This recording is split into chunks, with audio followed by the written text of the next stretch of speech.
La saison 2 du Mandalorian vient de se conclure, mais avant d'en discuter, parlons ensemble de la saison 1 dans son ensemble. Bienvenue à Cinemaximus, et aujourd'hui, on parle de Star Wars.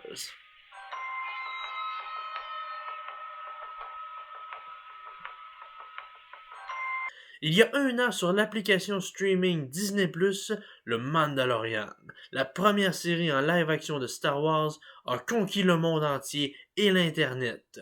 Les fans ont vu un rêve se concrétiser. Les critiques ont adoré et le monde entier est tombé en amour avec ce que l'Internet a surnommé Bébé Yoda. Mais quelle est cette série et qu'est-ce que moi j'ai pensé de la première saison sortie en 2019? Créée par Jon Favreau et produite par lui et Dave Filoni, le Mandalorian met en vedette dans le rôle titre Pedro Pascal, que plusieurs d'entre vous connaissez sûrement pour la série Game of Thrones, ou du moins pour les premières saisons de Game of Thrones. L'histoire de la série se passe quelques années après la fin de la trilogie originale de Star Wars, donc quelques années après la chute du malveillant Empire Galactique dans Star Wars épisode 6, Le Retour du Jedi. L'Alliance rebelle a formé le nouveau gouvernement galactique, la Nouvelle République. Toutefois, des pochettes de résistance de l'Empire persistent à travers les régions plus éloignées de la galaxie. Et c'est là que se déroule le gros de la série. Dans ces régions éloignées, un chasseur de primes redouté, surnommé le Mandalorian, se met à dos un vestige impérial après leur avoir ramené une prime avec laquelle il s'est attaché, cette prime que l'Internet a surnommée Bébé Yoda. Au fil de ses aventures avec cet enfant puissant à la force, il visitera des mondes étranges, se fera des alliés inattendus et aussi de nombreux ennemis dans l'espoir de le protéger. La saison 1 dure 8 épisodes surnommés chapitres dont les titres sont Le Mandalorian, L'Enfant, Le Péché, Le Sanctuaire, Le Mercenaire, Le Prisonnier et les deux derniers, une finale en deux parties, La Confrontation et Rédemption. La première chose que je veux mentionner est le jeu d'acteur absolument phénoménal de Pedro Pascal dans cette série. Il doit montrer une grande gamme d'émotions sans jamais que l'on voit son visage, à une exception près durant la saison 1. Où entre autres il est dans ce costume de Mandalorian, cette armure similaire à celle de Boba Fett, où on ne voit jamais son visage par le credo qu'il suit, où il dicte que personne, aucun être vivant ne doit voir de quoi il a l'air sous son armure. On voit et on comprend toute sa détermination, ses regrets et tout plein d'émotions sans jamais que l'on ne voit son visage à travers ce gigantesque casque. On y retrouve aussi une excellente brochette d'acteurs pour l'accompagner dans ses aventures, dont notamment Gina Carano, Carl Weathers, oui, Apollo Creed dans Rocky et dans cette série, Giancarlo Esposito, Ming-Na Wen, Werner Herzog, Taika Waititi et Nick Nolte, qui font tous d'ailleurs un travail exceptionnel avec leurs personnages.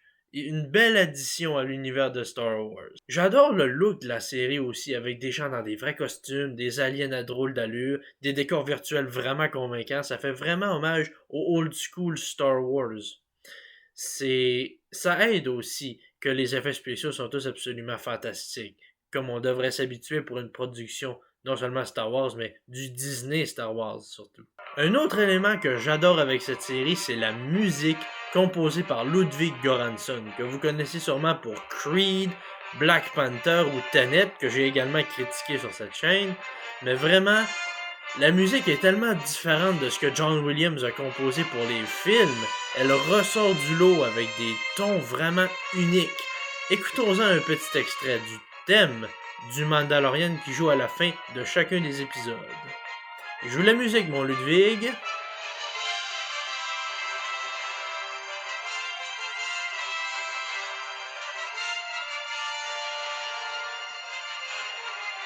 Maudit que c'est bon.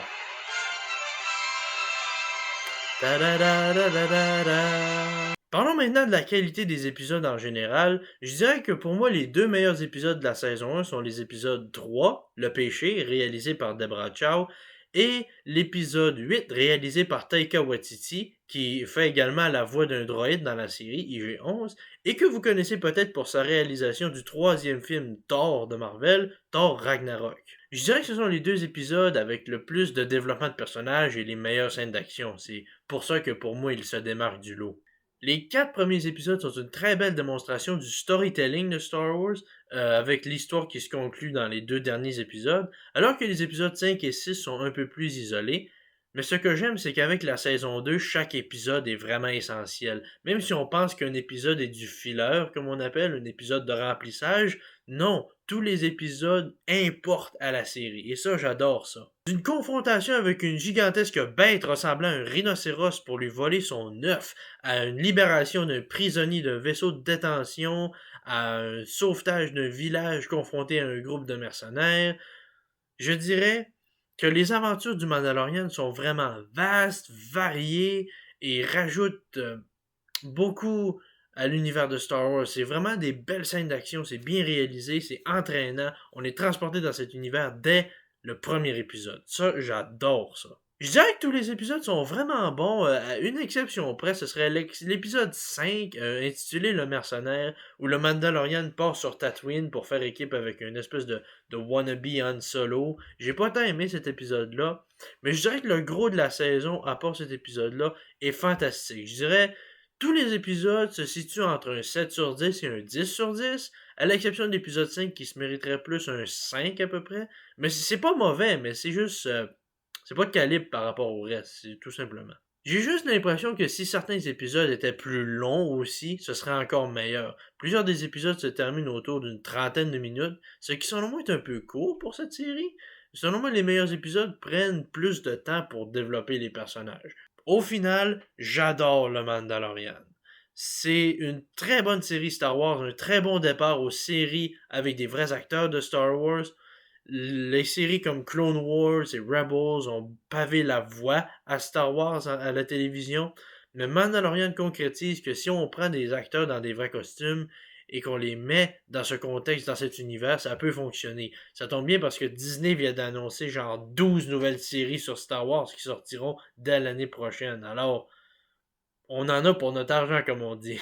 Je recommande définitivement d'avoir Disney Plus pour écouter la saison 1 du Mandalorian, puisque la saison 2 vient de se conclure. Et s'il y a une dernière critique que je pourrais faire à la saison 1, ce serait qu'il y a quand même place à l'amélioration avec le rythme de certains épisodes, le développement de certains personnages. C'est une amélioration que la saison 2 a amenée dans son entièreté. Saison 2 que je vais également critiquer sur ma chaîne très bientôt. Je donne ainsi à la saison 1 du Mandalorian un très mérité 8 sur 10. On se revoit la prochaine fois pour un nouvel épisode de Cinemaximus. Bye bye!